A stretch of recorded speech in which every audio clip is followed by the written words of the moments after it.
Baik, saya lanjutkan kembali. Durasinya memang per 15 menit sehingga tadi agak terputus ya, di sesi-sesi terakhir. Yang pertama, saya lanjutkan terkait distribusi frekuensi ini biar lebih jelas kalian. Jadi di video yang kedua kita membuat tabel ya, tabel data tunggal dari sebuah dari skor yang diperoleh dari hasil nilai UTS, misalkan mahasiswa mata kuliah statistik angkatan 2019.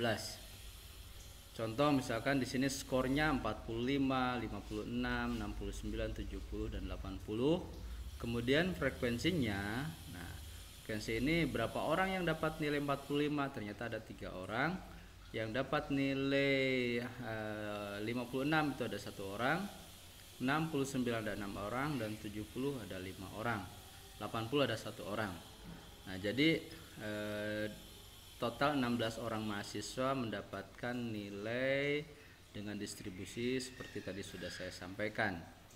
Kemudian kita membuat di sini frekuensi persentase atau persentase frekuensinya ini dengan cara dihitung 3 dibagi 16. 16 ini adalah tadi total populasi atau total responden.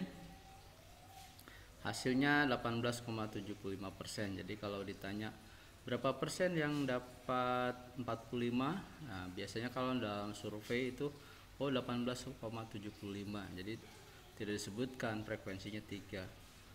Ini trik aja survei ini. Kan kalau misalkan 6,25 ternyata mahasiswa itu dapat nilai 56 dan terbanyak itu adalah 37,5% mendapatkan nilai 69.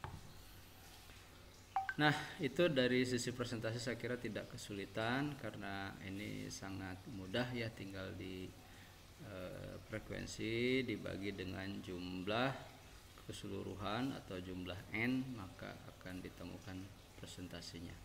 Kemudian untuk frekuensi kumulatif, nah ini frekuensi kumulatif ini kan pertama kita menuliskan angka 3 di sini. Angka 3 diperoleh dari frekuensi yang pertama memang angka 3. Kemudian 3 ini untuk ini ada 4 dari mana? Nah, 3 ini ditambahkan dengan frekuensi di skor berikutnya, yaitu skor 56 ada 1. Jadi 3 tambah 1 sebenarnya 4. 4 tambah 6 jadi 10. 10 tambah 5 jadi 15. 15 tambah 1 jadi 16. Jadi jumlahnya tetap 16 ya, sesuai dengan jumlah N. Sekarang kita buat frekuensi kumulatif presentasinya. Ya sama seperti tadi, jadi tinggal 3 per 16 hasilnya 18,75, 4 per 16 hasilnya 25, 10 per 16 hasilnya 62,5, 15 per 16 hasilnya 93,75 dan 16 per 16 hasilnya 100. Nah, jadi totalnya adalah 100. Oke, berikutnya adalah proporsi. Kita juga akan menghitung proporsi. Proporsinya ada berapa? Proporsi ini rumusnya adalah frekuensi per N ya, frekuensi per N. Jadi kalau tadi 3 per 16, 3 per 16 hasilnya 0,19. Kemudian 1 per 16 hasilnya 0,06, 6 per 16 hasilnya 0,31 dan 1 per 16 hasilnya 0,06. Ini adalah proporsi.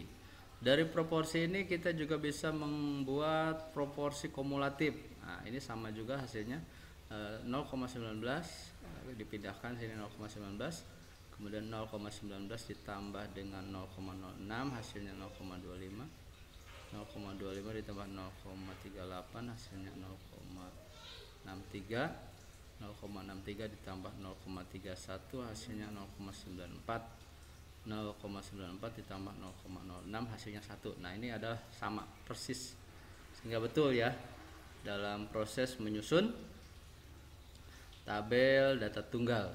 Nah, Kalian bisa mengulang-ulang kembali sehingga kalian sampai memahami bagaimana cara membuat tabel data tunggal atau distribusi frekuensi tunggal.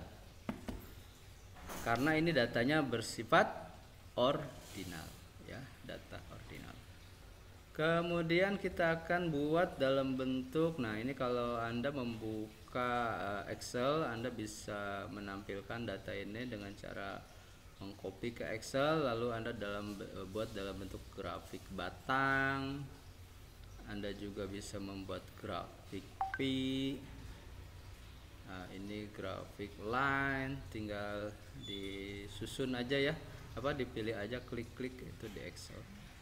Saya kira Anda sudah punya pengetahuan tentang Excel, jadi tidak terlalu sulit. Makanya saya sampaikan di mata kuliah statistik ini diharapkan Anda mempunyai komputer, atau mungkin Anda bisa pakai komputer bersama-sama dengan teman terdekat sehingga bisa mencoba membuat grafik seperti itu. Terakhir di materi ini saya mempunyai tugas untuk kalian. Jadi kalian di sini latihan soal ya, latihan soal. PowerPoint ini sudah saya kirim di si Pejar. Anda tinggal membuka saja dan Anda tinggal mencermati video ini dengan tampilan PowerPoint-nya. Lalu Anda kerjakan soal berikut ini, dikumpulkan oleh penanggung jawab kelas. Kalau kesulitan, ada yang tidak punya komputer, boleh manual lah ya, boleh manual. Lalu foto itu dikirim ke ketua kelas, ke PJ, nanti PJ mengumpulkan ke saya. Jadi PJ mengumpulkan ke saya dalam bentuk sudah gabungan ya, satu kelas. Saya harapkan semua orang mengerjakan, jadi biar seragam sih saya kira tulis tangan saja, semua tulis tangan, tidak pakai komputer. Lalu hasilnya Anda foto, Anda kirim ke ketua kelas dan nanti ketua kelas ke saya ya. Ini datanya, jadi ada skor hasil ujian mata kuliah bahasa Inggris profesi jurusan PLB dengan jumlah mahasiswa 35. Jadi N-nya 35, kemudian sebarannya ada yang dapat nilai terendah berapa ini, 65 ya nampaknya ya. Dan nilai tertinggi 90. Itu tugas untuk minggu ini, bisa dikumpulkan hari Selasa depan ya, hari Selasa depan atau sehari sebelum hari Selasa, berarti hari Senin ketua kelas segera mengumpulkan ke saya. Pak, untuk diagramnya gimana? Ini ada grafik batang, ada P, ada line. Ya memang kalau manual berarti Anda buat dulu di komputer, kemudian Anda gambar ulang.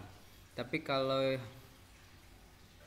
yang ada komputer semua ya memang lebih mudah Anda mengirim file itu ke saya. Ini berhubung tidak semua mendapat ada komputer, maka memang ya manual sajalah. Anda gambar ya, Anda gambar dengan manual.